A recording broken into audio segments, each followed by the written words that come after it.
Welcome everyone and welcome to All In, All United. Remember the comment he made? I got some bars to these. Run Ryan. Right. And the other thing, you have players out there. I think the fellas will take it more serious. What grade? That one. Yes, because at the end of the day, right now, Manchester United are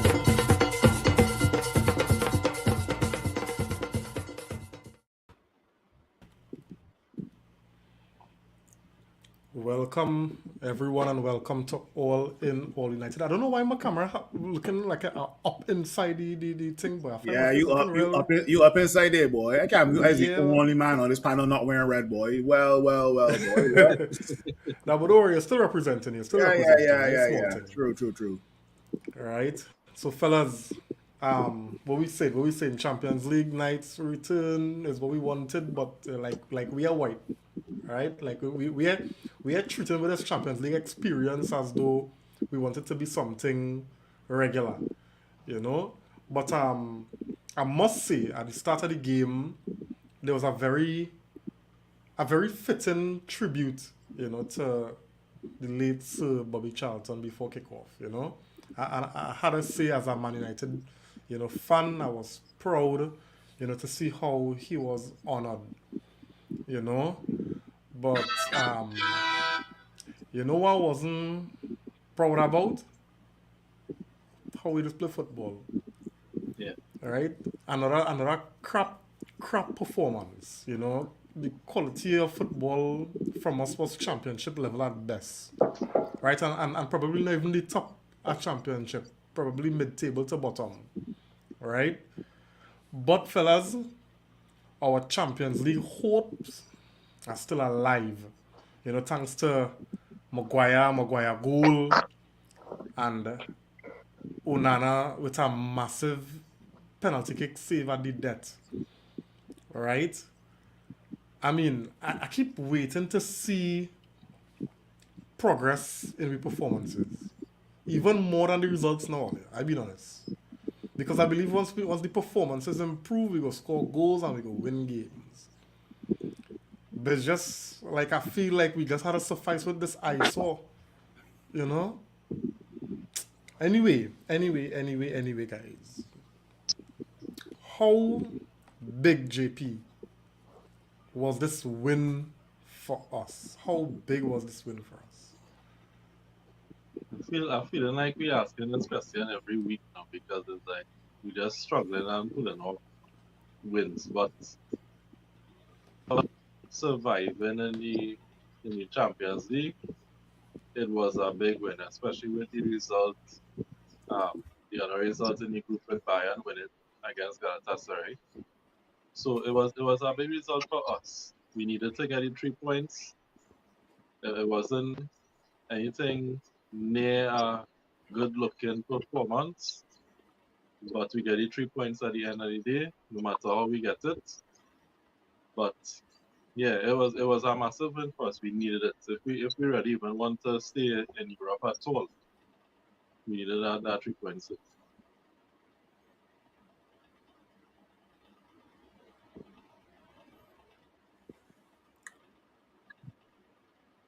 Reem, you muted? Yeah, it's an area. Oh, sorry about that. Yeah, Phil, what were you? How big you feel this result was for us today? Let's be real. We all know football is mixed emotions, right? And in the first half, the emotions were down.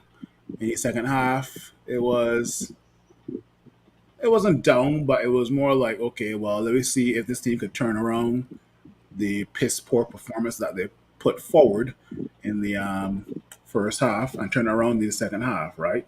So I guess based on what was at stake, you know, Bayern obviously going to run away with first place if possible, but I guess second place is up for grabs, and we should have won against Galatasaray at home, but it is what it is. And let's be real, that win only came in the 95th minute, okay? Because when that penalty was given, I was at work and it said, Jesus Lord. Jesus Christ on a motorbike. I said, well, well, well. But there's part of me that said it's possible that Onana can save this. I said that there's is a possibility that Onana can save this. I don't know which direction the penalty take was going to go, but I said there was a possibility that Onana could save this. And lo and behold, when Onana saved it, I said, "Yep, that's a big win. Not only a big win for Manchester United, but it's the start of redemption for Onana. Like with the amount of shit that Onana has been playing this season, that one penalty save cannot cover what you've done, right? But it's the start of redemption for Andrew Onana. So, first 3 points on the board in the Champions League, believe it or not, after what 2 games, but it is what it is. So, yeah, big win. Yeah, I don't know. I think this that save that Onana made, it kind of how to put it, boy. I agree that it wouldn't make amends for the mistakes that he made in the last 2 Champions League games, but it was so massive that if he didn't pull off that save, we would have been practically out of the runnings for the round of 16. Your man Scott caused 2 penalties in 2 games, boy. Yeah, you understand? So I really think it was massive for in that sense for Onana to pull off that save. Now, I'll be honest with you. When I saw that penalty get called, I was like, this cannot be our luck. Right? Now, you can argue that probably Copenhagen didn't deserve to lose the game. But I don't care. Right? I don't care. Right?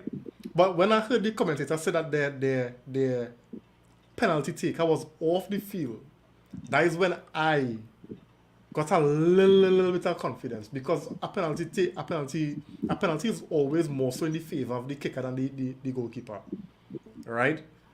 So, but it's only when the commentator, I heard the commentator say that their designated penalty kick taker is off the field and they'll have to find somebody to take it. I was like, wait, Right. all right, we might have a chance here, because if Onana didn't pull off that earlier, it was curtains. Simeon, what are you saying? What are you saying?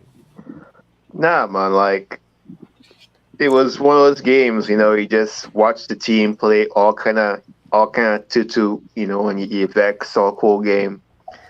And then, Maguire scores. I mean, once Maguire scores, then everything kind of go out the window. It's like you look at the stars and you look and see what's going on, because like it felt like a shift.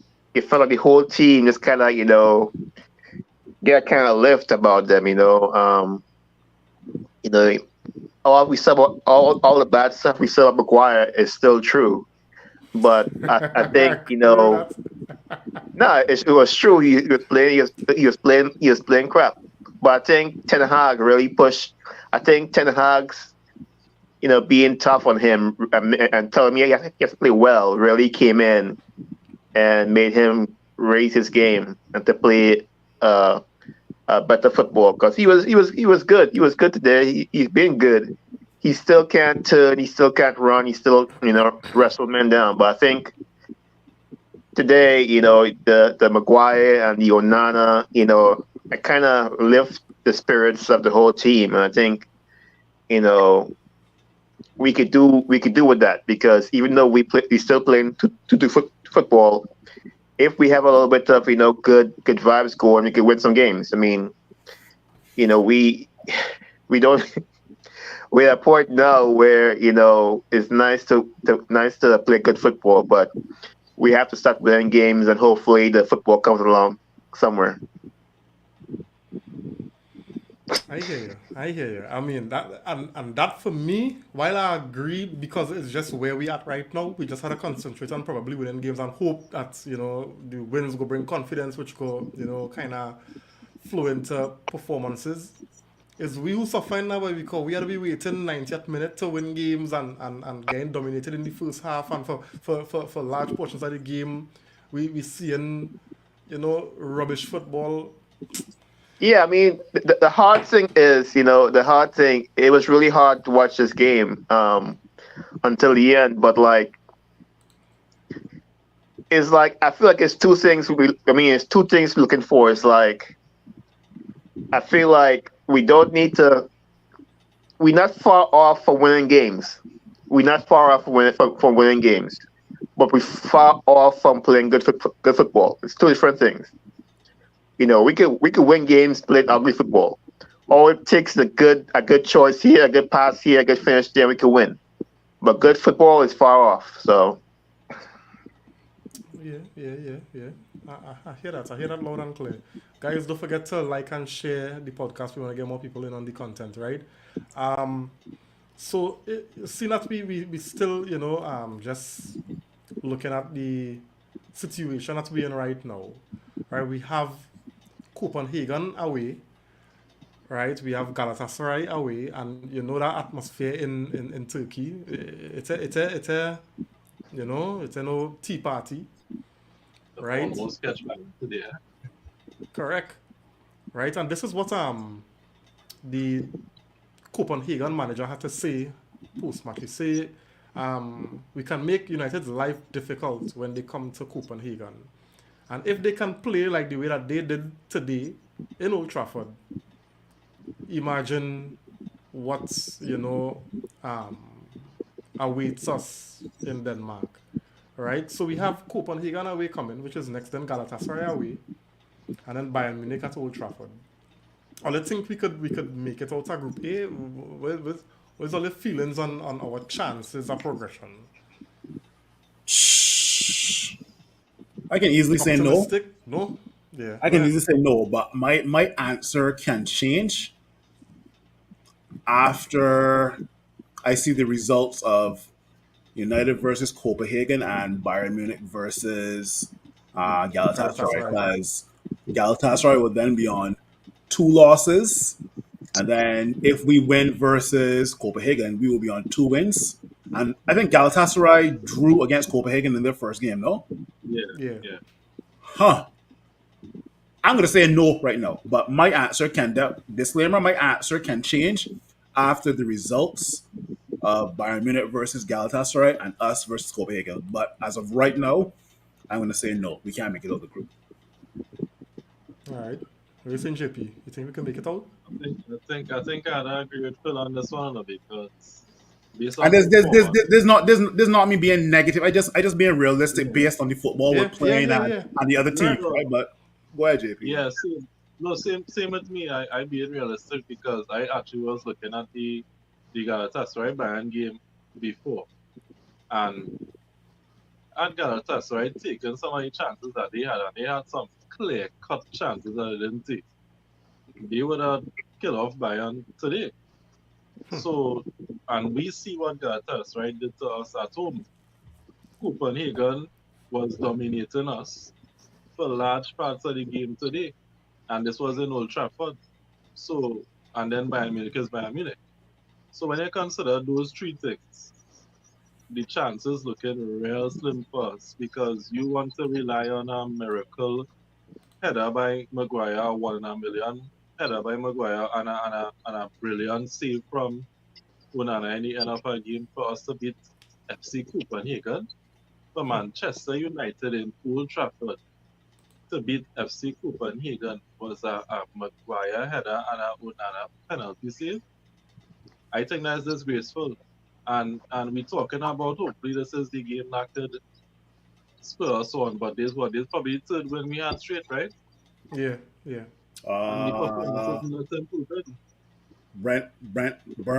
Burnley or Brentford? Brentford, Sheffield, and then Copenhagen. So 4, because before the international break was Burnley, right? No, Brentford. Yeah, well, it was Burnley, then Brentford. So it's 4 on the bounce, I think. Right. So 4 straight wins and the performance is nowhere getting better. It's just, I think, in the Premier League is the teams that we play, and then Copenhagen as well is the team that we play. A team with better quality would have killed us off in Old Trafford today. So it's real difficult to look at this team with the performances that they're chilling out right now and say that we're coming outside this groups. I mean, if we made a lot of if we clean up our mistakes a lot of games we lost in the Champions League were due to mistakes. Onana mistakes, Casemiro. We had a lot of dumb mistakes that we made that you know, made us lose goals. But and if that was the only problem, I would say we have a chance. But but that ain't the only problem.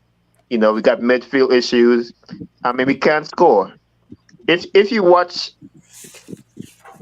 Rashford, if Rashford doing that in games, if Garnacho doing that in games, if Anthony doing that in games, how we gonna score? But Simeon, the man got Lukaku first touch, boy. Lord, Yep. Lord, I mean, Lord. I mean, if the face of United, Rashford doing that, I mean that was, I mean, he say a lot about Rashford, but that's Rashford game. And if Garnacho come on and do the same thing, and if Anthony just stuck there and the right hand side spinning around and trying to get that left foot shot going, who gonna score goals? Maguire? We ain't scoring goals. I mean, and they ain't playing for Hoyland. I was begging. I was begging for a cross to come in T-box. Yeah, Hoyland is a big boy, and then Floods wouldn't cross the ball. Like Maguire run the pitch for a corner. Before the corner before he get there, take a quick corner, Yeah. and he like what? Yeah. And they lost the ball, and then he said, and then they got the ball back real fast. See, you run up, for a cross. No cross coming. It's like the first set up on the edge with the ball, and before they cross the ball, a good air, a good, ball, cross in the air. Therefore, it's okay. I mean, I don't know why we can't cross the ball. I don't understand it. When you're central, I mean, we have guys up there. We have McTominay's in there just for that kind of nonsense. But they won't cross the ball. What's the point? And Rashford, he tries sometimes. I'll give him that he tries, but it's always the same thing. He's always trying to go to the byline and cross low. But how Hoyland gonna score? I mean, big boy like that. How you gonna not give him across the box in the air? I don't. Yeah. So many chances. That's just malpractice. I am. Somebody tell me, tell me you get all those chances. How you mess it up? You know who would benefit? It's not who would benefit. Hoyland would benefit from Antonio Valencia back in the day. You remember how Antonio Valencia used to cross to Wayne Rooney? Cross. When Wayne Rooney has his highest goal season tally at Manchester United, who had the most assists to give the goals to him? AV25. Yeah. Yep. Let me just get some comments real quick here. Akil Cyrus on the inside, thanks for joining, man. He's saying we still played rubbish today, besides the heroics. Yeah, I mean, that's what going on with us every game. Alright? Chef on the inside, good night, Chef. Thanks for joining, man. Kristen Ramkisoon. Kristen, what's up, buddy? Thanks for joining. He's saying heart attack side. Yeah. You see, it's something that I think Simeon you mentioned, right? We have not been making the odd mistakes that I think cost us versus Galatasaray and cost us versus Bayern. Right? I realize even though we still porous in midfield, but we've been fairly solid at the back. We just look shaky, but we're not conceding. Right? In the sense that floodgates open, that's what I mean. So I still and once we could keep a clean sheet earlier, I feel we could score enough to win a game. And this is why I think probably our chance is better than we think going into the remaining games, right? Because once we remain solid at the back and we don't concede, one of the million attempts, we go score one. Even if it's a free kick from Bruno, a solo run from Rashford, Maguire might show up again with a big nut, we go score a goal. You understand? And I just feel because the team built like that, where we have match winners, even though we're shitty, I just feel like we could see try and make it out. That's just my opinion. But again, and it's just something what Phil say here. a lot will be dependent on that Galatasaray game because them is the closest. So once Galatasaray lost against Bayern, then I think it's in our hands. Yeah. Right? And once we beat Copenhagen and then we go, that game between us and Galatasaray will be the deal breaker there. Yeah. You understand? So I do feel that it's in our hands, and as shitty as we is, or as crap as we display, we still had the ability to win games. You laughing? I telling you, I mean, we So- always have the ability to win games. I mean, we check it, Simeon. That game against who we play weekend, Sheffield. Look, we win that game. Yeah. Anybody else seen that goal scoring? And we win that game. Right? This game against Brentford home. We win that game. All of us seen that before them 2 goals. So we had the ability to score goals in the most inopportune time. But the most Karim- unsuspecting people. I just feel that we have it. But I ain't say Karim, that's- I guarantee that. here's where you get kind of weird. Like who we play? Like who we play? Yes. As much And as I some agree with people I agree with Simon about- as in who we play, right? But on the flip side, we wouldn't hear the end of it if we lose to them same teams who we play, right? So But at some point, your luck does run out. And I think Yeah. I agree with that. Yeah. we have been lucky. You see, and to me, you know what? The funny thing is, when we were making the mistakes and losing games, we were actually playing better football. We were playing better football, at least for 20 minutes. We were playing football, but the last few games, we have not played football at all.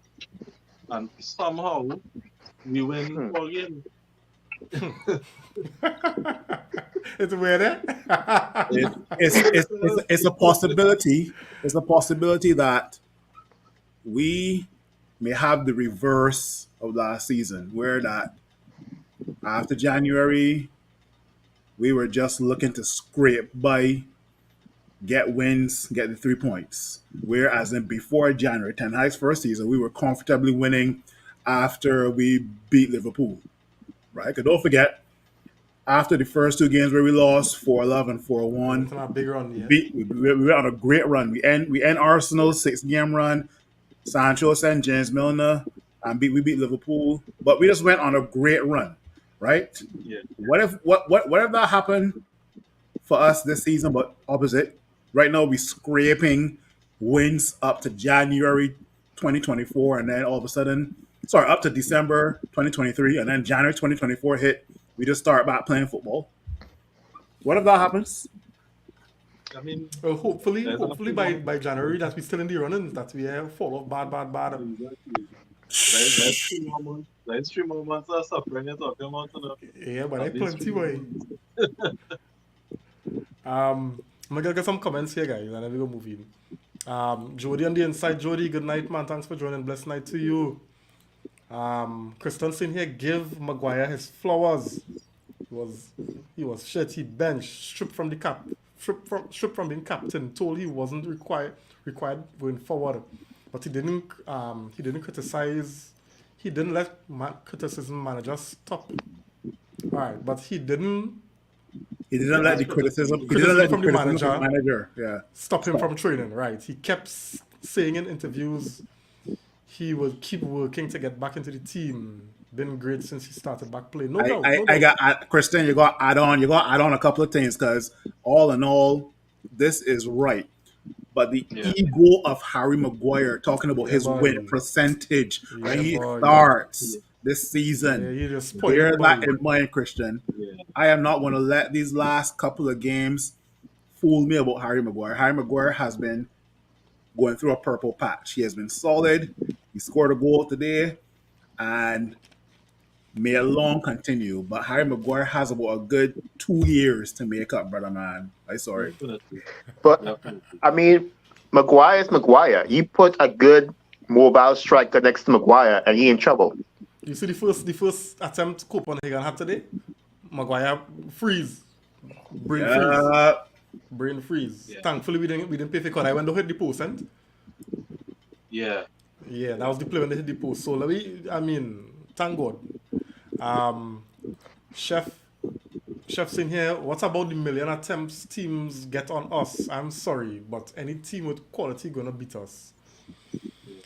I ain't doubting that neither. I ain't doubting that neither. Christian's in here. That forward line is AIDS. The only man who looking like he would score is McTominay. You know. Chef's in here. We go see how funny it is weekend against City. Oh Oh, Lord, chef, don't No, turn the podcast into don't remember. Bible. You're gonna be surprised, eh? We might actually turn up for that game, you know. You remember it's big games we might turn up for, you know. I guess saying you I never know I don't know. I open, but I know them. But because I ain't holding my breath, boy. Look, I take a breath first, boy. Whew. Joey's in here. Based on the current group standings, it's better we don't advance because the group leaders will destroy United in the next rounds.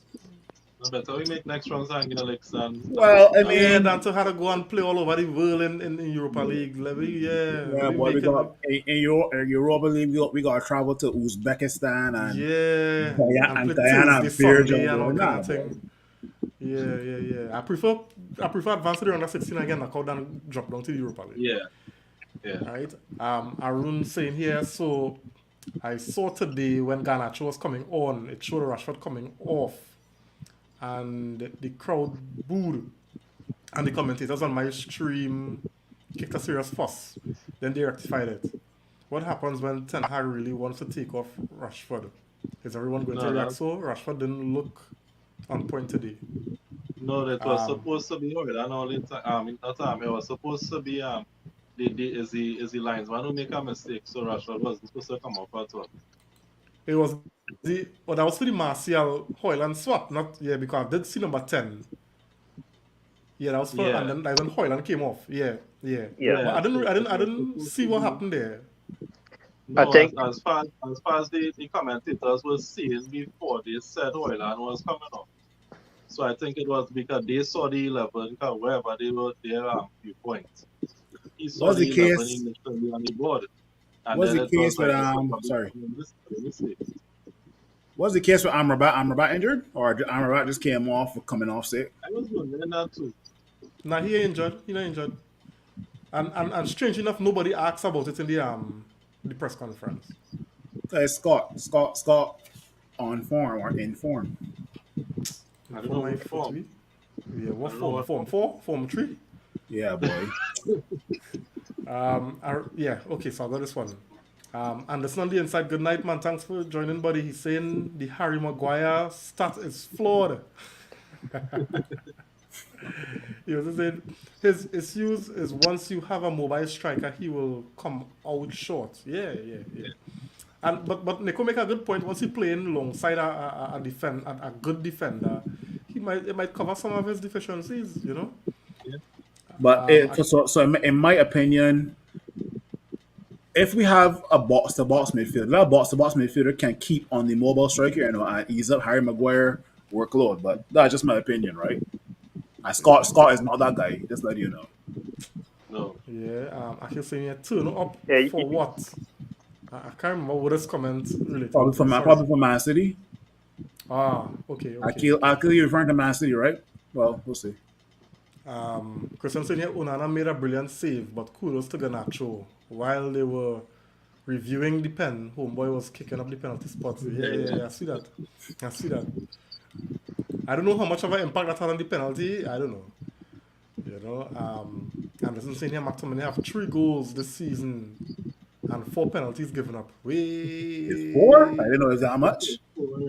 Well, all I know is 2 so far. I don't know where the other 2 All I know come is two. from. Yeah. Tell me where the other 2 come from, Anderson. Okay, Right? you got me here. You got me here intrigued. No. Right. So you say 3 penalties. So where the other one is? 'Cause I know the one from Sheffield, the one today, and where's the other one? Can't remember the other one. Bayern Munich. I don't think so. I know Casemiro gave away the penalty in Bayern Munich. Oh, sorry. Who was it? No, that's Galatasaray. Galatasaray, Casemiro gave away the penalty. All Oh right, yeah, yes, yeah. So who gave me the penalty for Bayern Munich? probably Scott. I can't remember. But so let me. So this question going around the floor, right? What are somebody? No, we saw anyway. Lemado try to take. What are some of the issues you all had with the game today? So we went from team sheets, performance, substitutions, everything. What are some of the issues that you had with the game today? Go through Simeon. Going for it, me. Yeah, you can start. I mean, you can start. I mean, where we gonna start? I mean, Anthony did almost nothing. I mean, the man just run back and the man just play hard, but the man, as far as offensive wise, he ain't getting no goals, no assists. I mean, so but he got subbed off. You have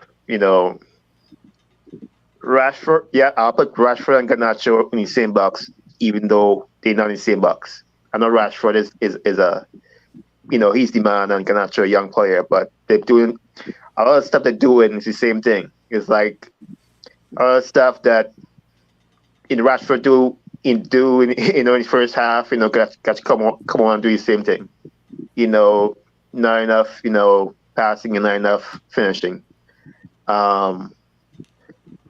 Where's Jason Mount? I mean, we spent all this money for this man, and this man ain't seen like a minute. He take off Aaron Bat, which is great, but I guess he wasn't playing well. But like, as soon as Aaron Bat come off, that one save when I make because the counter attack, and nobody followed the guy from Copenhagen back. He had a free open shot, and he run past two of our midfielders, run past them. They didn't even look. Nobody even looked like. So when you take back off, you need somebody in there that could follow. We got away there, but like I just feel Ten Hag making tough choices, but not enough. You need to get some players off, especially Bruno. I don't know what he was doing for most of the game. You need to get Bruno a rest sometimes, get him off the field. Give Mount a shot or somebody else a shot because when you try and win a game, you need to pull all the levers. You can't have the guys doing the same thing and being ineffective on the field every single game. So, Yeah. I mean, I'm just throwing things out there, but you guys go ahead. Yeah. So JP, I mean, and then Phil could flow after. Two things that you noticed from today. Two things that you had issues with. Go through. Wait, 2 alone, Miriam. Or there, JB. We kind of time. Yeah, other things on the agenda. Let me tell all the men on the panel said two things, boy. Look. All right. Let me see. So first and foremost, I am kind of raising eyebrows at Ten Hag a bit with some of the decision making. Yes, McTominay scored some goals for us recently, but I think bigger picture, what has McTominay's impact been on the team? Because we saw that he was trying to play him further forward today with Bruno, certainly with Amrabat. And it seems like Amrabat is suffering the same fate that Casemiro has been suffering by having to marshal an entire midfield defensively for himself. And I don't understand Ten Hag's thinking in trying to play one midfield enforcer like this. Like, I don't know how you expect this one man to cover all this ground while you have Bruno McTominay, Rashford, Anthony, and Højlund forward, and one man just behind them trying to cover all that. So the formation was looking like a 4-1-4-1 for most of the game. And McTominay added nothing to it. So then you make the choice to take off Amrabat at halftime to drop McTominay deeper. And again, in that deeper position, what did McTominay do? I don't understand. If it is McTominay have a private investigator he does hire for all these managers to get dirt on them and blackmail them when they reach in this club. Because I don't know how this man continuing to be an integral part of this Manchester United squad. The 3 goals he scored don't make up for the other things that he doing. Because the touches you look at that he had in those games, it was minimal. Yeah, We yeah. were chasing the game when he scored the 2 goals and he was in the right place at the right time. You have to be there in football, yes. But other I don't than that, know. he didn't do anything. I don't know, man. Like I mean, how many goals Rashford score? How many goals Garnacho score? How many goals? No, I mean, but Simeon, it, but it, Simeon. I mean, you're right, but I mean, if nobody else scoring goals and the man go score a goal, I mean, I'll give him that. I understand that's in it, but you're a midfielder. And if you're supposed to be in the midfield and the midfield vacant, or when you're supposed to be tracking back, you jogging, as if like, well, all right, well, yeah, who else will handle it? This remind me, there was a time when in cricket, West Indies cricket, Carl Hooper, like he just give up at a point and he used to put up his hand and let people run down the ball. He didn't used to run down the ball. Like some McTominay, let's play. He never run down the ball. Right? So that to me, so my 2 things combined is Scott McTominay in the team and Ten Hag's lack of change in tactics during a game. Because I do feel like I've seen enough change in tactics. It's like we're just trying to do the same thing over and over because like he feel this is what will work. Yeah. But it's not working and you're not seeing anything changes. So the changes are even coming. Anthony going come off, Garnacho coming on, Rashford going to the right, Garnacho Same, coming yeah, to yeah, the left. yeah. Yeah, You're same. gonna bring on Ericsson. No imagination. Kind of control. Yeah, you know what's going to happen in the game. At some point, Martial will come on. He will play Martial with Hoyland and he will take off Hoyland. So where the imagination, where they throw in something different at the opposition. So I starting to look at him in a way like Ten Hag, what is he already doing? Yeah, yeah. Well said, JP. But I just want to bounce on something what Simeon say, right? Because and this is possibly how Ten Hag see now. I do agree with it. I kind of on your side, JP, right? But it's just a point Simeon made that could possibly be weighing on the manager mind. He attacking players, not scoring. They're getting chances and they're not scoring. But you had this guy, Scotty Too Hotty, coming into the team and he's scoring. So, because you just need somebody to put the ball on the back of the net. Right? You think that could be part of the reason why Scott being selected? Because today, and you all observe it, JP. Yeah. Scott McTominay was playing higher and Bruno was playing alongside Amrabat. So it kind of had to be something along that line whereby the manager, seeing that Scott could score, he had late runs into the box, whereas Bruno might want to be a little more creative, so he will go into the box, but Scott will go into the box. You think that is why Scott probably getting the nod and the opportunities? It had to be that. It have to be that, but it go back to what we always talking about, where with other teams, players had the positions, and we like to think about men positions too much. If Bruno's supposed to be playing higher up, we let Bruno play there. Scott is not a number 10 because when you're playing Scott there and you hope that the ball dropped to him and he hit and he score. Because Scott don't really do it to say like he will create a chance. So he'll be influential. Yeah. Right, he not like that. The ball fall to him. He put himself in place in the area and he take the chances that he gets. Yeah. Phil, before I come to you, let me just get some comments, right? Kristen saying the ball doesn't lie. That was not pen today. What was he supposed to do? Leave the ball? Yes, his foot was high, but he didn't touch or foul the attacking player. That was a fact. None of our team, nobody on the team was even questioning that really. You could see it. That was a fact. Also, the ball does lie, right? Because I see plenty zero penalty get called and men score. So we get lucky. Onana did well. Let me give Onana credit. He pulled off a massive save today.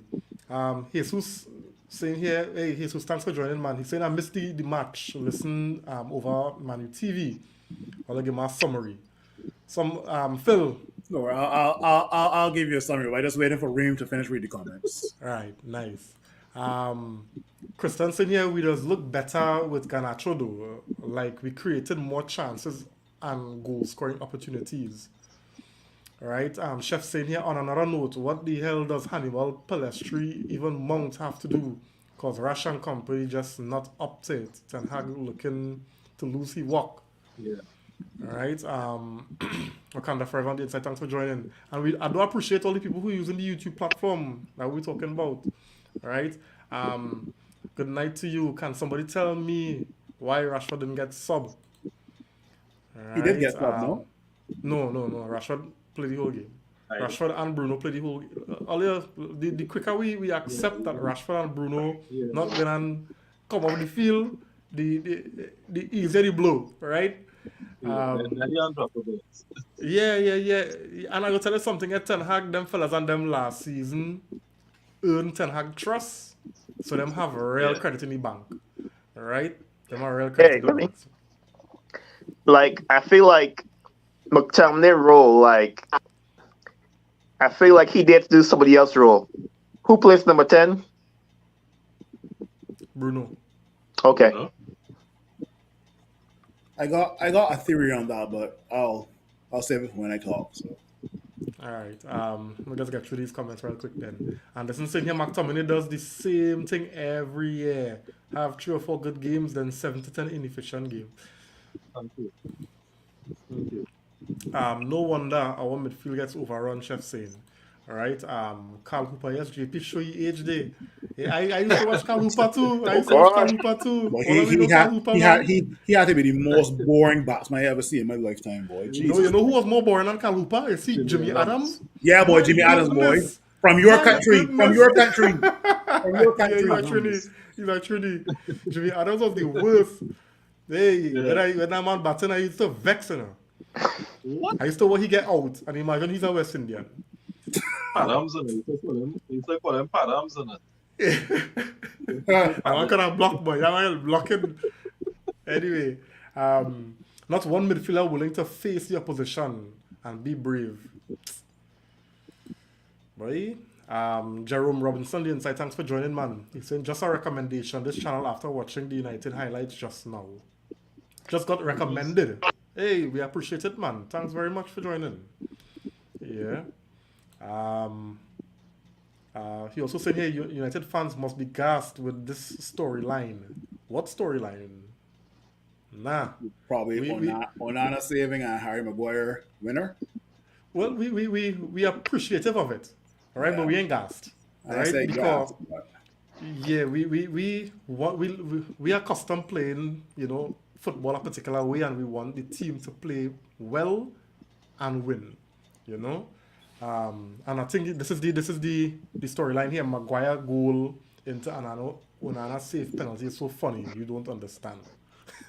Yeah, we understand very well. All right. The Padams, right?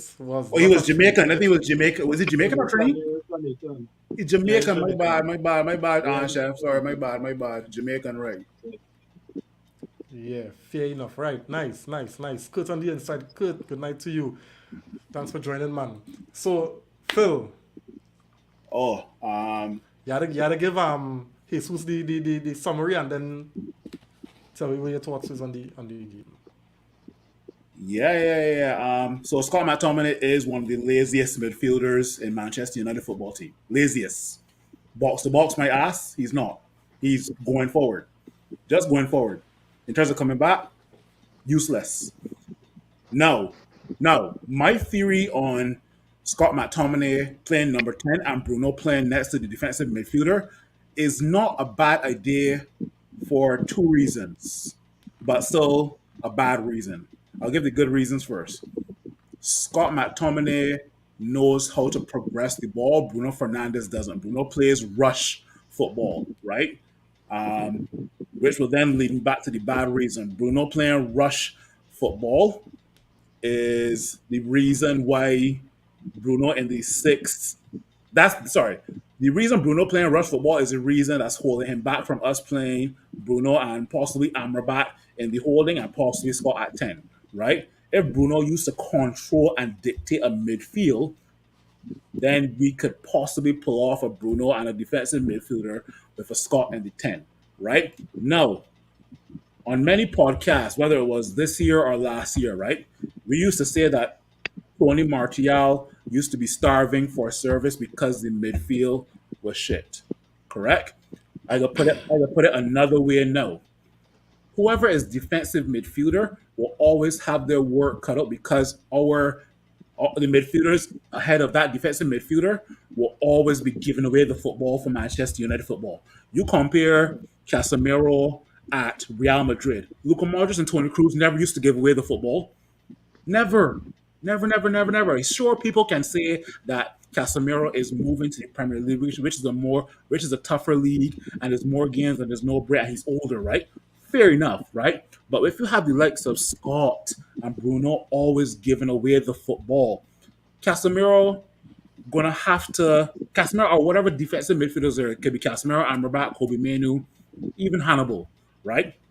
They will always have their work cut out for them and they will be exhausted by the 50th or 60th minute because the likes of Bruno Fernandes and Scott McTominay cannot hold on to a football. The likes of Anthony can't hold on to a football. The likes of Rashford cannot hold on to a football.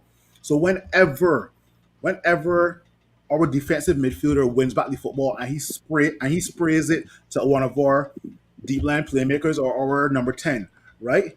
Give it 30 seconds. And he has to be back there working again, trying to win back the football. Another reason that because Casemiro at Real Madrid never used to be this long ball guy. Never. For Brazil either. Never this long ball guy. But all of a sudden, Casemiro at Manchester United is doing this long ball over the top BS, right? Because he realizes that the likes of Bruno and Scott are giving away the football so much. So he himself has to try something. He has to try something, right? So before I hand it over back to you guys, Scott McTominay, lazy MFer. Lazy. Scottish Carl Hooper. Okay? Whoever is our defensive midfielder, after they win back the ball, they now have to go back to winning back the ball in 30 seconds because Anthony can't hold on to the football. Marcus Rashford going to try and get taken away from him. Scott McTominay is a waste man. And who else now? Bruno. Whenever Bruno gets the ball, he's going to try some hero ball, right? He's going to try some hero ball, and when the hero ball don't get pulled off, opposition clears it, and they're going to run it through our midfield again, and then whoever's our defensive midfield is going to have their work cut out for them again, right? You should see how Copenhagen ran through our midfield today. Ran through our midfield. It was only Amrabat by himself. Amrabat was exhausted. Amrabat got a good heart, but he ain't got that heart to take on 3 and 4 midfielders running at him from the opposition. He doesn't, right? Anybody who is that defensive midfielder position for Manchester United will always be exhausted. When the halftime comes, he should be given the water first, or the Gatorade, or the Sprite, because that guy is exhausted. Because the likes of Bruno and Scott and Anthony and Marcus Rashford do not know how to play possession football. They don't. How many times have we came on this panel and said that we had to depend on moments of brilliance? Moments of brilliance. Not no team football. None. We as Manchester United fans over the last probably 5 or 6 games this season and then some of last season, we were so excited to see team football. You think a Liverpool fan or a Manchester City fan or Arsenal fan is excited to see a team goal? No, they're not. It comes regular to them. It comes regular to them. It doesn't come regular to us. This team is inconsistent, guys. It is inconsistent. Okay? One moment we're playing 10 high ball. I will always remember. Go back to the game when it was Brighton versus Manchester United at Old Trafford. Remember that game? They beat us 3-0. Who was the home team? It looked like Brighton, and Brighton was playing 10 high ball. Brighton were playing 10 high ball.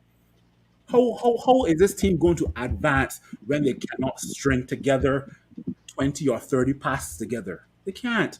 Whenever the ball is given to Bruno, hero ball. Anthony, nothing, as Simeon said. Rashford, nothing. Hoyland tries his best. Hoyland has to drop deeper for the football because it's being taken away from Scott. It's being taken away from Anthony. It is. Oh, The Anthony only, trying to shoot for I can say himself. one. I can say one more thing before I leave, and this going back to Bruno Fernandes as well too, right? If Bruno Fernandes can dictate a midfield like a Paul Scholes or Pirlo or Luka Modric or Cesc Fabregas back in the day, if he can do that and stop the hero ball, maybe Scott McTominay can work in the number 10 or as a second striker, right? But other than that, until Bruno Fernandes knows how to control a midfield, him being in the number 6 position is not going to work for Manchester United. He gives away the ball too much, and as I'm going to repeat again, the defensive midfielder, after winning back the ball, 30 seconds later, he has to win it back again. 30 seconds later, he has to win it back again. When he comes off the field, give him the entire Gatorade case. I'm done. You know, as I say that, right? And this was my issue with Ten Hag in the transfer market. We had a formula that we were using last season, and we saw, and I think this was in the earlier part of the season when we were playing actual football, and the midfield was made up of Ericsson and Casemiro, right? And Ericsson was a kind of downgrade on Frankie De Jong, but Ericsson still had qualities. And I was saying, for us to take the football to the next level, in the process to get us to be playing Ten Hag ball, we needed to upgrade on Ericsson. We didn't do that. All you realize when Ericsson come in, that is when every time Ericsson come on, we display some of our best football. Yes. Sheffield today. So, and this is what I'm trying to, how we not seeing this? How we missing these things? You understand what I'm saying? How we were to go and look in the transfer market for a player of the Frankie De Jong, Ericsson, that kind of mold, probably a little bit younger, right? But will be ready to come into the team now. That will have the legs, because Ericsson issue was his legs. And this is why Ten Hag, don't really trust him all that much just from the start. Because afterwards he'll tire, and then the defensive contribution will fall off, and then we go start to be calling for Ericsson to get dropped. That's just our entitled fan base attitude. That's how we just move, right? So why not go after a player with similar skill set, that younger, that could grow into the role? But we went for Mount. And now Mount can't even make a match this squad. Mount can't even come on the field. So this is my issue, because as Phil say, we put in these defensive midfielders, we crucifying them fellas on them. Right? We crucify them because we do not know how to keep the football. Everything is boom bam. And when we boom now, because we have quick wingers, the midfielders, the 2-8s, which will in this case today will be McTominay and Bruno, they had to find themselves up the pitch to provide support. And then when the ball go up and it don't stick, it coming back down. And who in the middle of the park getting skin out? Amrabat. So all you have, Ten Hag got to figure this out. And he being paid big bucks to figure that out. So my question, right? Because we talk about we didn't go in the market, but what my first thing is, with who we have, why these players do have the discipline to be able to play the role. Because like Bruno, as we say now, Bruno, and I would even put Scott as the 10. I would say maybe even play Mount as the 10 if they want to play Bruno next to Amrabat or Casemiro. And if Bruno could play with discipline and play with sense, because Bruno is a player who could hold on to the ball without losing it, but he doesn't try to do that. Bruno always trying to make something happen. So why Bruno can settle himself as a footballer and be like, okay, well, I have the skill set, I have the ability to be able to play in this way. So I could be the player next to a Casemiro or Amrabat, Mount further ahead of me, doing the creative work, and the in the team doing what they're supposed to do. I think that is one of the biggest problems with the team, is that people not performing in their roles. So you had to keep tinkering and moving them here and there because Rashford shouldn't have to go to the right and come in and actually if Rashford doing what he's supposed to do on the left. So it's about players doing what they're supposed to do, and you would go and see them on international duty, and they're performing well. You're seeing them playing to a plan, and they're executing the plan. But somehow when they put on that Manchester United jersey, everything is go out the window, and it's kind of make you wonder what happened in training. It's so much times Ten Hag had to say that the players didn't follow the principles set out and that kind of thing. So I don't know if it's just that kind of indiscipline and men just revert and do their own thing because there's so much freedom at Man United, well, certain players that is. And they just go on the field and do their own thing. There's leave all the principles and all the things that Ten Hag they say and they go on there and do their own thing. Simeon, you want to make a point? But then they're starting right through. Well, you see, and this is that is it. That's the next thing. I mean, the issue. I mean, a lot of things Ten Hag's doing that. I mean, we getting chances. A lot of things Ten Hag can't teach. Like a lot of things you can't. A lot of things common sense. But I think what Ten Hag had a problem, and I think he might see it might be a bigger problem in the future is the using people and getting people in. Ten Hag has how many midfielders does Ten Hag have? A whole bunch of midfielders. He have a whole bunch. JP talking about or we talk about bringing guys in. Like first off, we broke per se. Right now we broke. So you need what kind of player, and then you bring in Mount. You spend $50 million on Mount, who can't even see 1 minute today. That's a problem. And you bring Aaron Bat in, who you sub off at halftime. That seems like a problem. And then you have two players, you have McTominay and Van de Beek, who you're planning to sell, on the selling block because you didn't want them. If I go off, I come. You have Hannibal who can't get a minute in a big game, really. Like, you have all these pieces that, somehow you can't get to work. I'm sure I'm missing somebody, Manu, I don't know what we're going to do with Manu. But you got a whole bunch of players who, for some reason, you can't get to work. And then, and you hardly have any money. So one thing I'm thinking about when the rumored new, people come in from, anywhere when they come in, if they're going to do what they say they're going to do you think Ten Hag's going to have the decision-making freedom he has now when you look at what he's done with the transfer market before? Like, do you think they're going to let him make all choices considering what he's done in the last few transfer market and what he has?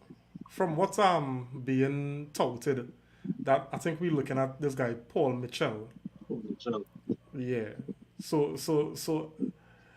I mean, in as much as I like Ten Hag, I haven't been impressed with his work in the transfer market. Let me just put it like that. Right? So I think the inclusion of the acquisition of Paul Mitchell as a director of football, would be key in terms of one landing talent, right? And then, because he would have had he has relationships with a lot of different clubs. So hopefully the Man United tax may not be as high when we go around players because of his relationships and stuff like that. He might be able to broker better deals. He might have a bigger talent pool. So where our scouts looking, where our scouts are, he might be able to direct them in certain areas to look at certain players, as well as define what type of players we want and set transfer strategies in that regard now, because how we were playing last season and where the needs were to the signings that we made And where we are now, it not making sense. It's not making sense. So we really need somebody over Ten Hag, and they could veto each other. I don't have an issue with that. But Ten Hag need guidance. You know? Let me just get some comments here, guys. Kurt saying here, give Harry his flowers. Man has been impressive in the last settable. All right, Ozens, okay. Jerome saying here, I bet you value good gameplay over results. And I think I mentioned that in the early there. I mean, not over results per se, because I mean, at the end of the day, it's an industry that you have to win. But we want good gameplay. We begging for good gameplay. Yeah, no doubt. Adrian on the inside, thanks for joining, man. He's saying Jimmy Padams he's from Jamaica. In Jamaica. Yeah. I just Googled it, so he's from Jamaica. It's settled, right? His son on the inside. Good night, man. Good night. Blessings and love, man. Thanks for joining, buddy. Right. So Anderson confirming is Jamaica. Kurt saying is Jamaican. Yeah. Everybody know Jimmy Adams, boy. Padams, boy. Christian saying here the problem is Bruno playing number 8 because he didn't play that position well. Bruno always going into the 10. When Amrabat came off and Eriksson and McTominay dropped into midfield, we looked better. Not saying McTominay had a start, but when he was in the 8, we had better structure and played better. The problem is Bruno not playing his position he is told to play. Ten Hag playing him high up the pitch because he's scoring right now, hence why he's starting. We're talking about McTominay there. All right. And I think he's saying here, well, Phil explained the point he was making, all right? So Adrian corrected himself. So I am by myself. Like, I thought Jimmy Adams was from Trinidad as well too, but I am by myself. Yeah. Christian saying here with Bruno in the 8, he doesn't control the game. I have seen games where Bruno play well in the 8, but I mean, Kurt saying here for whatever reason the United standard is seriously dropped, and I think that's an understatement. All right. Christian saying here the best midfielder I saw this season was Casemiro, Mount, and Hannibal. Well, I won't be surprised. Mount doesn't try any hero. Mount keeps the football moving. I like that. Yeah. And Hannibal too. Yeah. All right. Wakanda saying here what I was talking about is Ten Hag changing his mind and take off Rasmus instead of Rashford. What's up with that? I think what JP was saying is that the intention was always to take off Rasmus, eh? Yeah, that's the intention. I think it was a mistake with the linesman changing to 10 instead of 11. All right. Kurt saying here about Christian Ten Hag fraud to play Hannibal Mountain. No, he did it in No, he did it versus Palace. that was in the FA Cup or Carabao Cup. Carabao, yeah. Carabao Cup. Palace. Yeah. Yeah, and that was some of the best football we play. Jody saying here, how we missing it, Reem? It's simple. Them fellas, football IQ low. I feel Lexi has better football IQ than 3/4 of the market. Well, you ain't got doubt here, I ain't got doubt here. Could say, imagine we bought Jaden for the right, yet we have Anthony on the right. I'm going to tell you something about this whole Jaden thing, eh? Sancho had plenty of interviews, right? Although Oli bought Sancho for the right, Sancho said plenty times that he prefer playing the left, eh? So, yeah, so the Jaden issue was not Anthony, right? So let me get that straight. Yeah. All right. Kurt saying here we get rid of Ten Hag and who next? Potter. Now we talking about Ten Hag, right? Now we want to get rid of Ten Hag. Nah. We could disagree. We could disagree, Kurt, but we doesn't mean that we ain't heading on that road yet. Nah, we ain't doing that, man. Jody saying Kurt is serious.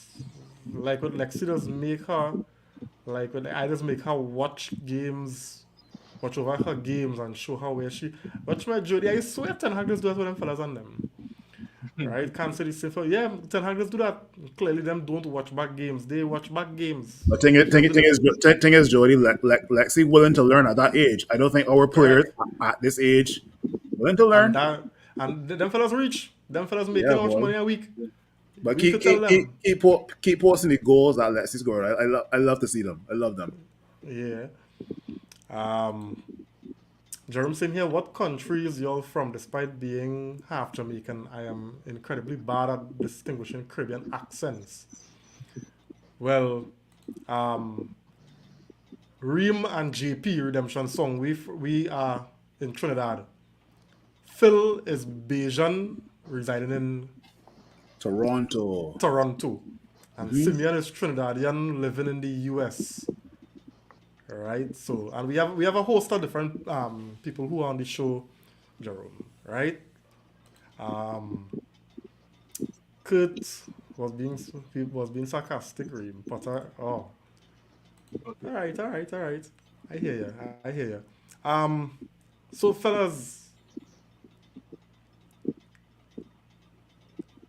all right. I'm still to put this one right. Are you have any concerns with Hoyland lack of goals? Because at the end of the day, the responsibility of your number 9 is to score goals. And I said it before, and I saw evidence of that in the Sheffield game. When he not getting chances to score goals, the pressure of not scoring will start to weigh heavy on you.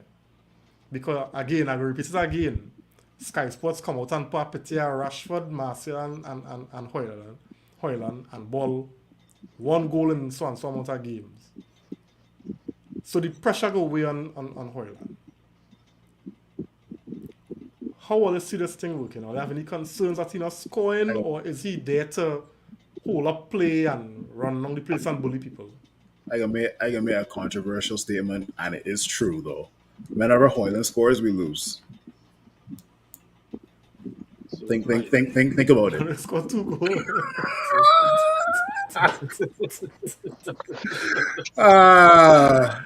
The 3 goal the man scored in the Champions League, and we lost them 2 games. It's so bad, right? But like, I ain't worried. Hoyland got the physicality and the pace to bully some of these centre backs, either in the Premier League or in the Champions League as well too, right? So I'm not too worried, right? But he's still kind of raw, and I didn't expect him to be uprooting trees in his first season, right? But I think he's come to the realization that he is one of the first names on the team sheet.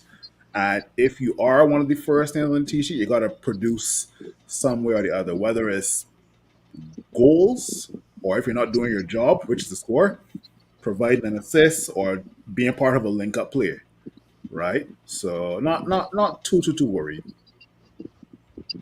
No, when I say before JP and Simeon jump in here, right? When I say is that concern, I mean for the team as well, for him and for the team, because although while the stats, while the motivation behind the stat from Sky Sports was kind of malicious, our strikers are scoring, right? None of our forward players scoring. You see who's scoring for us? Defenders, midfielders, substitutes. So, I mean, you would want your number 9, your striker, to be scoring goals. I know we brought him into school. We didn't bring him in to be an upgrade on Weghorst in terms of work rate. We appreciate the work rate. We appreciate what he's doing, what he offering, he link up play, hold up play is good. But at the end of the day, you have to score. That way you're being paid the big bucks for, right?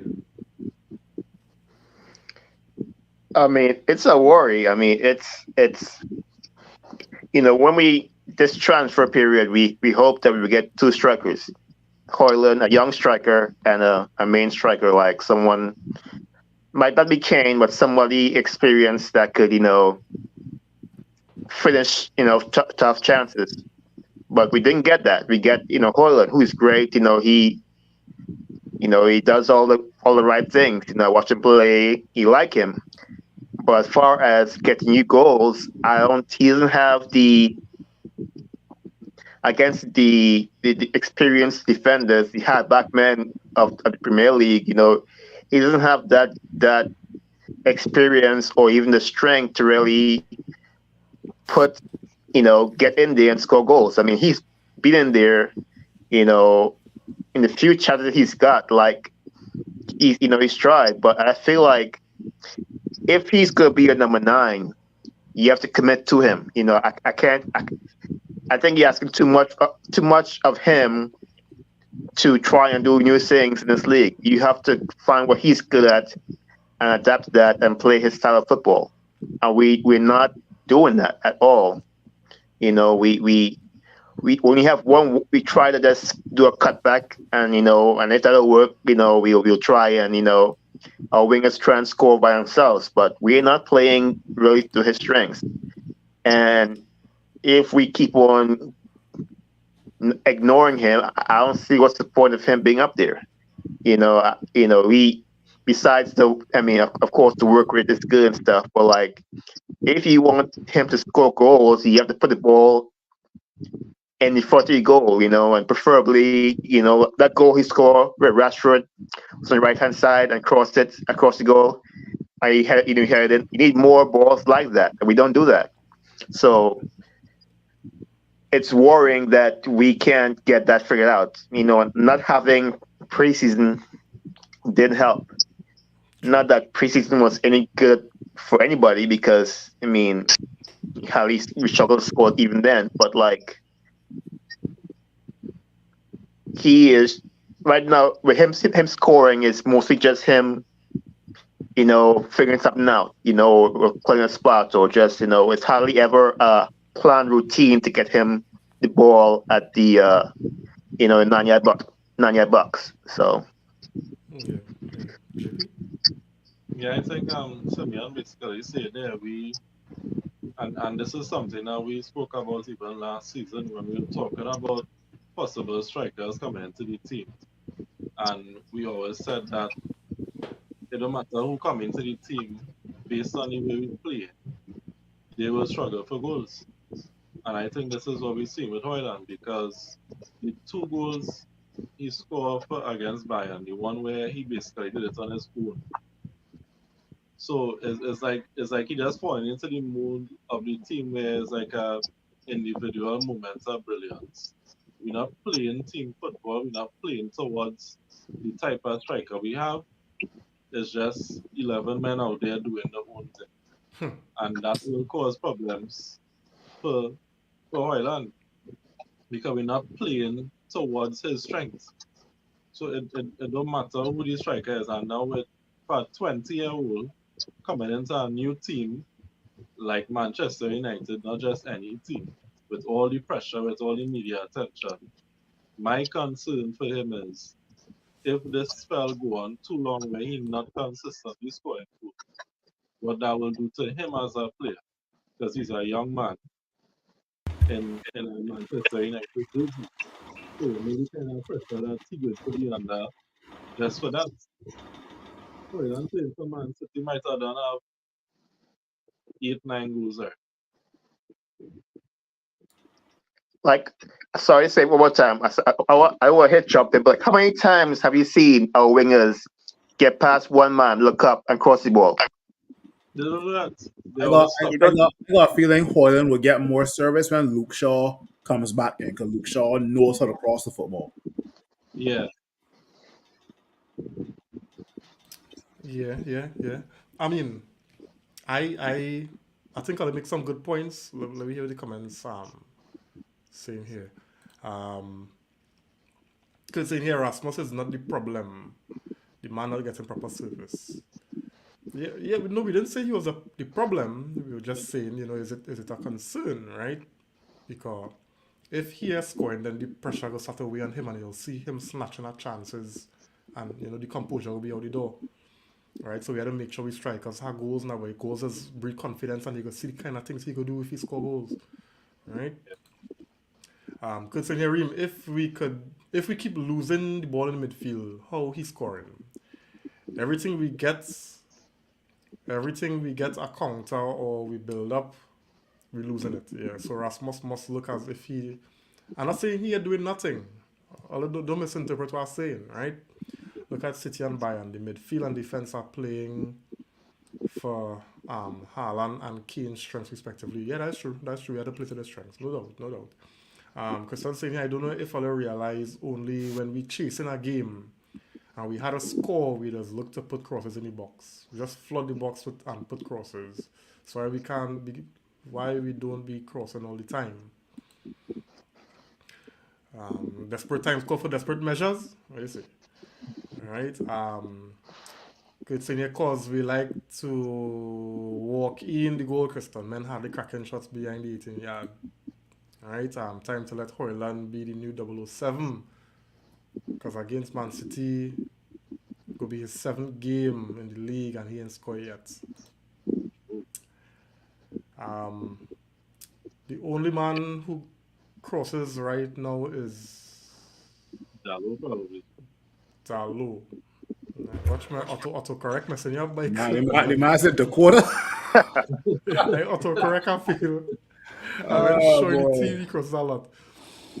Hey, Well, hey, Kareem, like, remember last year when Haaland was playing for City and, like, some games, they kept saying, well, Haaland, he ain't fitting in, he ain't playing City ball, that, City play a certain style, Haaland can't. Like, I feel like Rasmus is kind of in that same spot right now, where, like, the team playing one type of football, and, like, he playing a whole. Even though we in City, like, we play a whole bunch of rubbish, but still, I feel like you have games when City, they have games where you hardly see Haaland at all. And say, oh, he had a bad game. But it's really a different type of, even though, Haaland don't have that kind of touch for City, that they at some point they'll make a point to find him. I feel with us, we don't have the possession to do that. Like, City will have possession all the time, and they'll do a little touch. Oh, Haaland there, bam, goal. We, we have the kind of possession we don't have enough possessions to get him the touches he needs in the box. And that's what you guys were saying. But, like, I just feel like that kind of player, you need to have more possession opportunity for him to find a spot in the box. I see him as more of a the kind to link up and then run in the box and you play it into him and he smash. So yeah. Good points, fellas. Good points. So let me hope that the team, whatever Ten Hag doing, that he tweak it to play for his number 9 because we need the guy need goals. He working hard for the team. The least we could do is let Gary Water with some goals. Christian saying here you would never get a cross in the box when you have wing forwards and not wingers. Alright, Jody saying here if Bruno take a few tips from De Bruyne. Oh no, Jody, don't say that. I know a couple of other Trinity United fans that can come for you, boy. Don't say that. I agree with you, but don't say that, Jody. It's all right. Good. Good saying here City will knock the ball to almost every player till they open up and bam, 1 touch or 2 goals. Yeah. So guys, let me just look at last point. Let me look at City, because City coming on Saturday. To the starting lineup. What changes are they gonna make? Are they gonna remain the same? What changes are they gonna make? It's Saturday. Boy, anybody in the midfield but Scott, boy. Anybody in the midfield but Scott. Casemiro will be back. Yeah. Casemiro, Mount Bruno, maybe. For some reason, I think if Bruno, this is one game I don't want to see Bruno win. Like, I don't want to see Bruno either. I don't. But for some reason, City game is really make him a real. I mean, I wish Manu got some time today, because I don't see him playing unless he played today. But I don't have much hope for Saturday. That's all I'm gonna say. We, You know, we, we might do a thing. It's. I mean, when you consider that today we talk about Bobby, we give all our send offs, and it was all emotional and stuff, and then we came out and played like that. Really? So I mean, you can have hope, but nah, nah. Until I see it, nah, nah, nah, nah, man. Nah. Go ahead, Kurt JP. saying, yeah, he benching Anthony and Rashford. All right. Dion on the inside, thanks for joining, man. He's saying bench Rashford, Anthony, Scotty, and bring Pelestri, Mount, and Hannibal. We need direct, expansive football. All right. Against I know. We mentioned that Hoyland is starving for service when it comes to crossing, right? I'm not a fan of Bruno Fernandes playing on the right, but for some reason, if we want to provide service for Hoyland coming from the right, maybe putting Bruno on the right is not a bad idea. And maybe we stack the midfield with Hannibal, Casemiro, maybe Mount. Maybe. I don't know. I would say you could put like Mount. Can Mount play on the right? Like I can't see him being much worse on the right. you see, Anthony, while he may not give us much going forward against City, he will play for the work that he will give going back. Correct. I think we will see Anthony starting. I want us to try Casemiro and Amrabat again. I want us to try it again.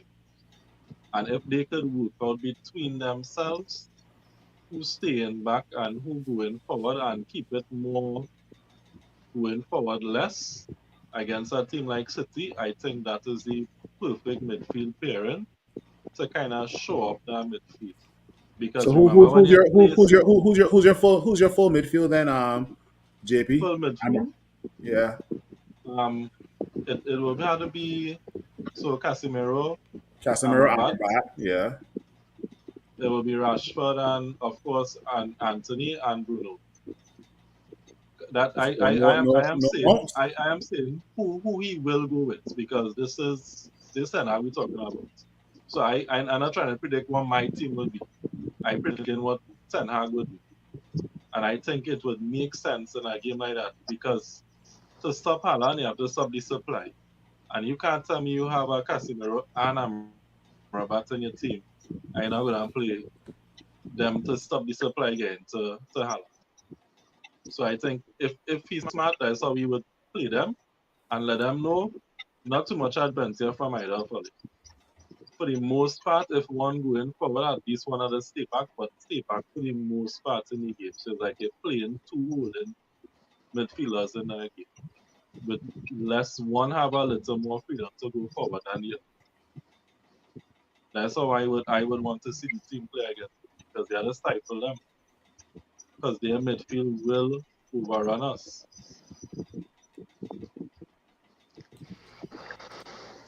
Let me get some comments here, guys. Right? Kristen saying here, Casemiro, Mount, and Hannibal in midfield. Martial on the left, Bruno on the right, with Hoyland in strike. Defense picks itself because Real men injured. Bring on Rashford in the second half to run at City. All right. Dion saying here, play to our striker. He is really effective, guys. Yeah. I mean, I don't know how much you saw Dion, but we spoke about that in length at length. All right, so you're spot on there. He's saying, do you guys think Bruno and Monk complement each other or cancel each other out? Cancel. Right now, Cancel. cancel. Yeah, yeah. Unless Ten Hag finds some next way to make them work, we don't see them. And I guess he figured it out because look, we're Mount, right? And Bruno is the Yeah, captain, exactly. right? Because I remembered in the EFL the other day when Mount came back, we rested Bruno and he was really effective. We need that midfield flow. Yeah, Exactly. facts, facts, Exactly. right? So, but Ten Hag kind of set himself up because he can't drop a captain, right? Yeah. Because considering Haaland wouldn't be less of a threat with KDB out. He wouldn't be less of a threat with KDB out. All right. Okay. Sorry, he's saying how he's I saying think he even though mean I think he mean he Yes. would be less of a threat. I think that we mean. Oh, okay. I think he corrected it. He say Haaland would be less of a threat with KDB out. He will still be a pest, but less effective with. All right. Makes more sense now. Yeah. So, but I lean into having a real solid midfield. But you see, the issue is finding the right balance, right? Because yes, you want Casemiro who could play at 8, and you want Amrabat. You know, two of them could provide that kind of stability, right? But you want Ericsson who go provide that control. You understand? So then that brings the question: do you where you fit in Bruno? Do you play Bruno on the right? But then again, as JP say, and Anthony just give you a good shift on the right.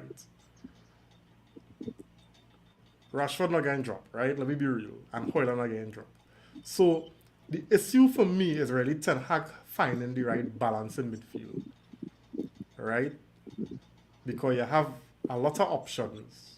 They may not be world class, but you know, if you get the right mix, I just feel that they could do something well. So I like the idea of Casemiro, Amrabat, and Ericsson. But then it have no ball progress. Does it have a ball progress sign there? You know? Boy, Ten Hag gotta figure that out. Hey, Kareem, and like we keep forgetting like the press. When that press come down, who That's the next like thing. you know that has been always been our issue. We haven't resolved it. You know, and I said Manu, and I know you don't like to hear Manu, and people don't want to hear his name, but like you want someone cool and calm on the ball when that press come, because you know if that press come and you can't handle it, it's not one goal, it's not two goal, it's 5 and 6 goal.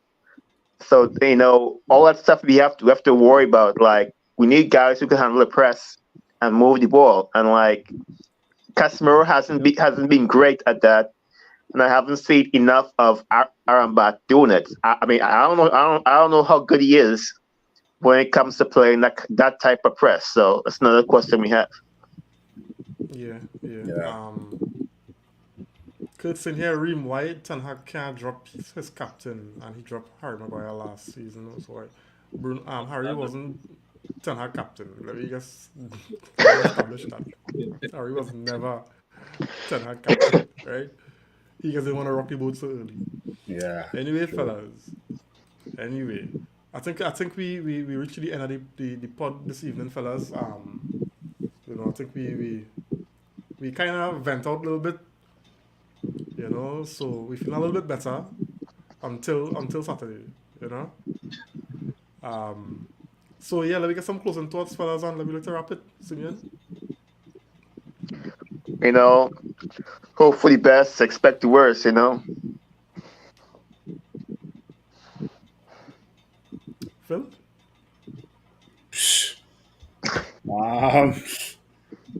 Yeah, bring on. I find we could have Luton Town Saturday, boy. You got City, boy. Boy. Luton Town or something now, boy. Boy, bring Any book? on City, man. That's all I can say. And seatbelt and life jacket on, man. That's all I can say. If we can go into this second half of the game against City without conceding, then there may be some hope. But oh boy. Harry Maguire have a good game versus City if you do start. All right, JP, what you saying? I will end it positive. 2-0 Rasmus and Rashford on the score sheet. Gosh. So Wow. we're stopping City from scoring. They're not scoring. All right, so Proposal. we stopping City from scoring. Andrew Onana is Yeah. going to make no mistakes. No mistakes. All right, Maguire, no mistakes. all right. Rashford scoring. I like, Rasmus scoring. boy, I like the positive vibes. Boy, I like the positive I vibes, taking man. that. I taking. Yeah. If you offer me that, no, I'm biting your hand off. Yeah. If that actually comes through, man, JP just host the next All in All United. And we won the lotto numbers too. We won the lotto Yeah, numbers. boy. Not the one in Trinidad, the one in the States. You know, them one in the States is built kind of $86 trillion or something, right? Let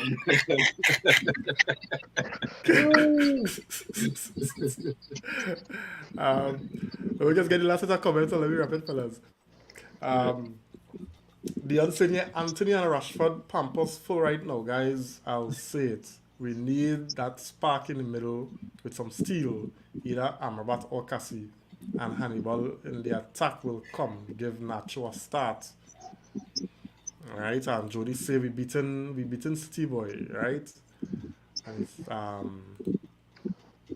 in the Juju boss we trust here, Lena. Yeah, Lena. Alright, Eric Lewis on the inside. Good night. Hey, yeah, let me get some score predictions. The man called me. He said who brave enough to say United will win. what, I say a 2-1. I say 2-1 United. And we go concede. We cannot concede, right? I say a 2-1 United. Boy, a one love win to United over City would make my weekend. A one love win. A last minute winner for Sir Bobby Charlton, that would make my weekend. All that. Well, same JP. I can't. Nah, I ain't falling for it, man. I ain't falling for it. No.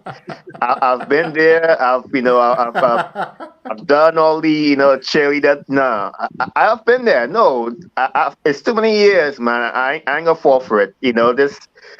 Being a United fan for the last few years, like hope. Nah, you can't. Hope is forsaken, man. Like. But you just say you hope for the best. I will hope. Okay. All right. 3-2 win. 3-2 United. 3-2. I ain't seen me scoring so much goal. Not 2-1. Where JP? What you saying? 2-0. 2-0. 2-0. Yeah. Alright, 2-0. Dwayne.